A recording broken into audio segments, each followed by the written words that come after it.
내가 너희 모두를 가리켜 말하는 것이 아니니라. 나는 내가 택한 자들이 누구인지 알미라. 그러나 내 떡을 먹는 자가 내게 발꿈치를 들었다 한 성경을 응하게 하려 하는 것이니라. 지금부터 일이 일어나기 전에 미리 너희에게 일러두면 일이 일어날 때 내가 그인 줄 너희가 믿게 하려 함이로라. 내가 진실로 진실로 너희에게 이르노니 내가 보낸 자를 영접하는 자는 나를 영접하는 것이요 나를 영접하는 자는 나를 보내신 이를 영접하는 것이니라. 예수께서 이 말씀을 하시고 심령이 괴로워 증언하여 이르시되 내가 진실로 진실로 너희에게 이르노니 너희 중 하나가 나를 팔리라. 제자들이 서로 보며 누구에게 대하여 말씀하시는지 의심하더라. 예수의 제자 중 하나 곧 그가 사랑하시는 자가 예수의 품에 의지하여 누웠는지라.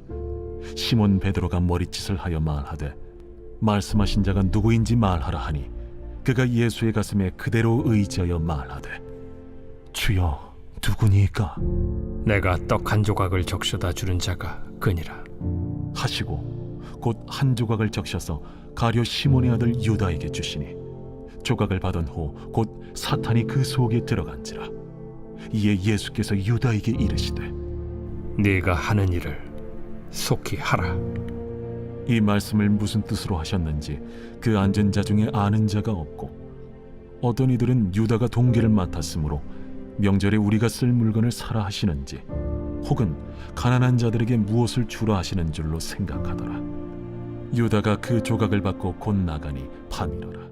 사랑하는 우리 보라한만교 성도 여러분, 그리고 각자의 자리에서 온라인으로 또 아침 예배를 함께 하시는 여러분들, 이 시간 주님께 우리의 예배를 올려드리길 원하고 주님의 이름으로 따뜻한 아침의 인사를 또 전합니다. 2026년 3월 17일 화요일 요한복음 13장 18절에서 30절 말씀을 가지고 너희 중 하나가 나를 팔리라 라는 제목으로 함께 말씀 나누겠습니다. 이영만리 타국에서 우리가 녹록지 않은 일상을 견뎌내면서 오늘 또 우리의 말씀을 하나님께서 우리에게 주실 텐데 매일 반복되는 말씀, 또 요한복음 말씀 계속 이어지기 때문에 어쩔 때는 또 알고 있는 말씀, 새롭지 않은 말씀이 올 수도 있습니다. 그런데 그럼에도 불구하고 귀하고 복된 이 말씀 가운데 우리에게 주시는 오늘 하루의 생명의 양식을 여러분들이 먹고 소화하고 또 그 말씀의 능력으로 살아내시기를 축복합니다. 어제 우리가 이제 이 세족식에 감동이 채 가시기도 전에 이 다락방의 공기가 참 가라앉는 장면이 이제 등장을 하죠. 주님께서 제자들 앞에서 너무나도 충격적인 비극을 예고하십니다. 너희 중 하나가 나를 팔 것이다. 약 3년 반이라는 긴 시간 동안에 동고동락하면서 갈릴리 바다를 함께 건너고 수많은 기적을 함께 목도했던 가장 가까운 사람들이, 그리고 그 가운데서 배신자가 나온다. 참 너무나도 가슴 아픈 그런 이야기죠. 이 뼈아픈 주님의 이 선언 속에 담긴 영적 의미를 우리가 함께 보기를 원하고, 이 배신과 또 어둠이 교차하는 그 밤의 식탁 한가운데서 우리를 향해 비추시는 주님의 또 밝은 빛을 발견하는 저와 여러분의 귀한 시간 되기를 축복합니다. 오늘 본 말씀 통해서 우리 첫 번째로 기억하기를 원하는 것은 고난을 품은 끝없는 사랑에 관한 것입니다. 18절 말씀, 내가 너희 모두를 가리켜 말하는 것이 아니니라. 나는 내가 택한 자들이 누구인지 알미라. 그러나 내 떡을 먹는 자가 내게 발꿈치를 들었다 한 성경을 응하게 하려는 것이니라. 아멘. 우리가 주목해야 될 것은 이 배신이라는 끝없는 이 끔찍한 고난 앞에서도 멈추지 않는 주님의 사랑이죠.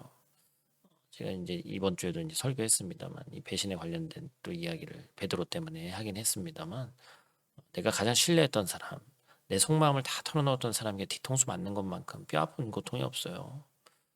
참 너무나도 이 큰 아픔이죠.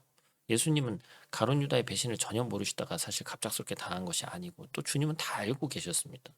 누가 주님을 팔아 넘길지, 누가 정말 그것을 완벽한 배신을 할지 속속들이 다 알고 계셨어요. 그런데 왜 예수님은 이 시점에서 제자들에게 배신의 사실을 미리 말씀하셨을까? 유다를 공개적으로 망신 주고 쫓아내기 위함했을까요? 아니죠. 남아있는 제자들을 향한 너무나도 사려 깊은 배려였습니다. 앞으로 다가올 십자가의 고난과 수치, 체포와 죽음의 과정들이 엄청난 충격일 거예요. 만약 예수님의 예고가 없다면 제자들이 상황에 떠밀린 채 패배자처럼 절망하면서 또 다시 일어나지 못했을 수도 있습니다.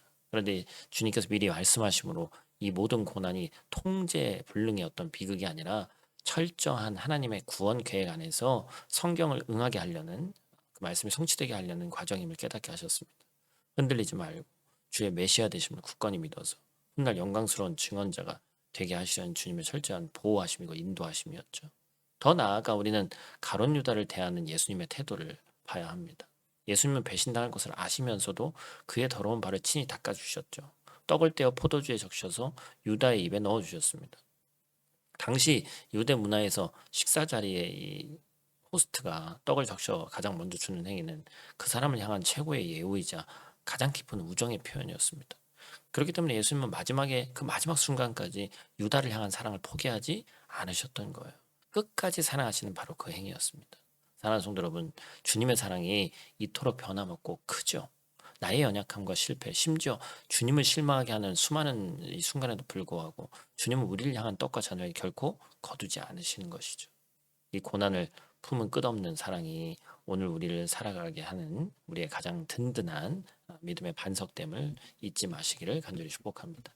두 번째로 기억할 것은 안도를 넘어선 영적인 자각입니다. 30절 말씀, 유다가 그 조각을 받고 곧 나가니 밤이러라. 너희 중 하나가 나를 팔리라는 주님의 이 폭탄 같은 선언에 제자들이 서로를 보면서 당황하죠. 누구를 두고 하시는 말씀인지 도무지 알지 못합니다. 우리 이 장면을 읽으면서 우리 자신도 모르게 안도할 때가 있죠. 나는 유다 같은 사람은 아니야.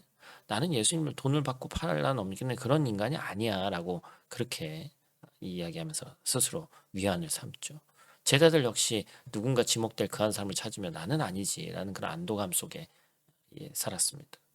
하지만 이 신앙생활이라는 것이 그저 나는 저 사람보다 큰 죄를 짓지 않았어라는 이 소극적인 안도감으로 유지되는 것이 아니죠. 빛이신 주님 앞에 내 영혼을 비추어 보는 치열한 자각이 필요한 거예요. 이 빵을 받은 유다를 보십시오. 그는 예수님의 그 처절한 사랑의 손길을 끝끝내 뿌리치고 굳은 표정으로 밖을 향해 나서지 않습니까? 성경은 그가 나간 시점을 이렇게 묘사합니다. 곧 나가니 밤이러라. 물리적인 시간이 깜깜한 밤이라는 뜻도 물론 있지만 이것은 유다의 영적 상태를 보여주는 소름 끼치는 묘사죠.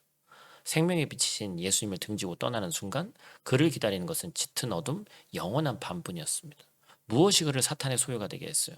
정치적인 메시아를 기대했던 것에 대한 실망이었을까요? 아니면 돈에 대한 탐욕이었을까요? 무엇이 되었든 우리 내면에도 내 영혼을 지배하려 드는 이 숨겨진 어둠이 있다면 그것을 빛이신 주님 앞에 투명하게 드리고 나아가야 됩니다. 감추고 변명하고 다른 사람과 비교하며 안도하는 사이에 사탄은 그 어둠의 틈을 타고 와서 우리의 생각을 장악하는 거예요. 동료들 사이에서 헌금을 맡을 정도로 물질을 맡을 정도로 재정을 맡을 정도로 신임이 두터웠던 유다도 결국 세상의 이익을 좇아서 스스로 어둠 속으로 들어가는 가장 어리석은 선택을 하고 있지 않습니까? 우리가 실족하지 않고 주님 나라에 도달하려면 평안과 기쁨의 영이신 성령 안에서 우리가 깨어 있어야 돼. 민감해야 됩니다. 시험에 들게 하지 마옵시고라면서 맨날 기도해야 돼요. 안도감에 머물러서는 안 됩니다. 오늘 내 마음의 동기가 참된 빛 가운데 있는지 아니면 세상의 욕심이라는 어둠의 발을 걸치고 있는지 스스로를 찌르는 영적 자각이 우리에게 필요한 거예요. 빛 가운데 행하면 두려움이 없습니다. 주님과 함께 영생의 사귐 속에 걷는 자는 결코 함정에 빠지지 않습니다. 말씀을 맺겠습니다. 십자가의 고난을 앞두고 제자들의 믿음을 지키기 위해서 배신을 미리 예고하셨고 배신자의 입에 마지막 사랑의 떡을 물려주시는 그 예수님의 크고 넓은 깊은 마음을 오늘 하루 깊이 묵상하시길 바랍니다. 그리고 행여라도 내 안에 주님을 내 유익을 위한 수단으로 삼으려는 유다의 그런 마음은 없는지, 영적인 안일함에 빠져서 짙은 밤으로 걸어가고 있지는 않은지 우리의 영성을 한번 돌아봐야 될 때예요. 세상은 어둡고 타국에서의 삶은 때로 버겁게 느껴질 때가 있지만 생명의 빛이신 주님 곁에 꼭 붙어 있을 때 우리는 실족하지 않고 승리할 수 있는 줄 믿습니다. 오늘 하루도 이 고난을 각오하고 충성된 증인으로 살아가는 빛의 자녀들 다 되시기를 주님의 이름으로 간절히 축복합니다. 오늘 말씀을 가지고는 좀 재밌는 한번 실천 사항을 한번 했으면 좋겠어요. 가룟 유다가 헌금을 맡을 정도로 신뢰받는 사람이었는데 결국 재정을 맡았다는 얘기죠. 근데 작은 이익에 눈이 멀어서 영혼을 팔았습니다. 오늘 하루가 끝날 무렵에 나의 최근 지출력을 한번 가만히 들여다보시고 나는 유다와는 다르다라고 안도했지만 내 지갑과 지출의 어떤 그 내역과 사용처가 또 시간이 주님이 아닌 나의 이기적인 욕망이나 세상에 허락된 즐거움에만 과도하게 쏠려 있지는 않은지 한번 점검해보는 귀하고 복된 시간 되시기를 축복합니다. 우리 다 같이 있는 자리에서 함께 기도하고 마치도록 하겠습니다. 사랑과 은혜가 풍성하신 아버지 하나님, 배신과 죽음의 그림자가 짙게 드리운 그 밤에도 제자들을 끝까지 사랑하시면서 보호하셨던 주님의 은혜 앞에 머리를 숙입니다. 다 안다고 하면서도 우리의 이익 앞에서 언제든지 주님의 손을 놓아버릴 수 있는 연약한 자들이 바로 우리임을 고백합니다.